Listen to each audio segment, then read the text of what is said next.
Здравейте! Аз съм Елена Петрелийска и съм посланник на кампанията Малката черна престилка, която Олимпус България създаде, за да вдъхнови жените да готвят с удоволствие.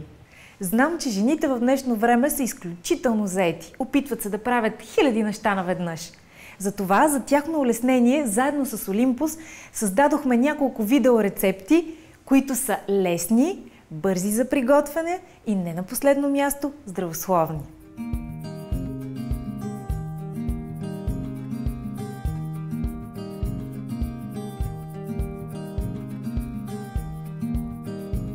Днешната рецепта е изключително интересна.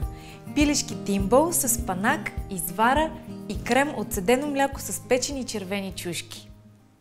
В една и съща рецепта съчетаваме два нискомаслени продукта – извара и цедено кисело мляко, което е богато на протеини. Ще сложим също и кашкавал, масло и всъщност нека да видим как се прави всичко. Първото, което трябва да направим, е да намаслим форми, които аз вече предварително съм направила. Втората ни стъпка е да облепим формите с галета, което става най-лесно последният начин. Просто се изсипва малко галета в съда и се обикалят стените му. Пилешкото филе трябва да е много тънко филетирано, за да може стените да са финни. Както дъното, така и стените на самия съд трябва да са покрити с пилешко месо. Те предварително са овкусени с малко сол и с малко черен пипер, което е напълно достатъчно за овкусяване на пилешко месо като подправки. Това, което ни трябва, за да приготвим плънката, е сотиран спанак с малко добавена извара и малко кашкавал. Но преди всичко ще настържам кашкавал, защото ни трябва ситно настърган.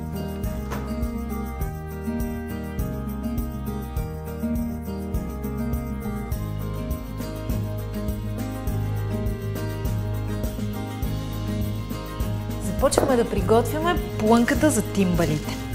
Загряваме масло с малко зехтин и прибавяме спанака, който след много малко ще се стопи и тогава ще добавим изварата и кашкавала. Подправяме с сол и черен пипер.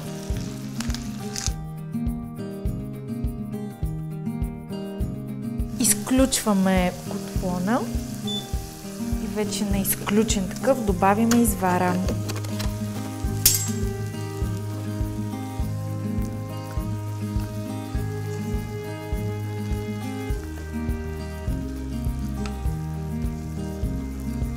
Добавяйки извара, текстурата става много по-плътна и кремообразна.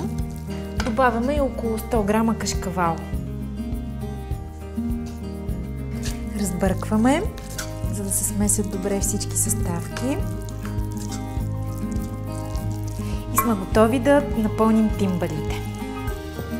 Преди това обаче ще трябва да пуснете фурните си на 160 градуса, за да загреят предварително, както съм направила и аз.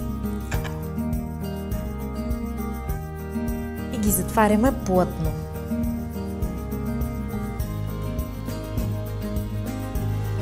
Време е тимбалите да влязат в предварително загрятата фурна, а след това на нас ни остава време да направим соса от печени червени чушки с цедено мляко към тях.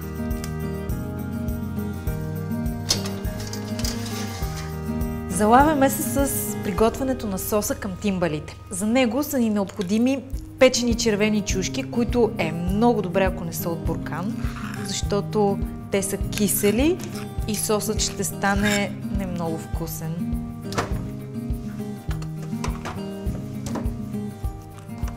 Добавяме цедено кисело мляко. Добавяме копър и мента, ситно нарязани. Подправяме с малко сол. С малко сок от лайм. забъркаме. На финала ще добавим и малко зехтин. Получава се много приятен червен сос, който ще контрастира на зелената плънка на тимбалите. Решила съм да презентирам пилешките тимбали с крем от чушки по този начин. Всичките заедно на една дъска. Ще оформим малки кръгли килимчета върху дъската и върху всяко едно такова килимче ще сложим по един тимбал. Те са вече готови, така че можем да ги извадим спокойно.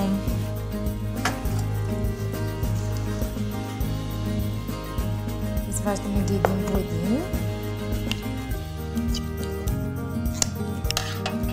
Помагаме се с лъжица.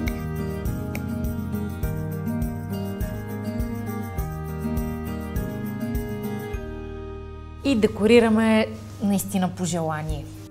Аз ще сложа малко пресни чушки.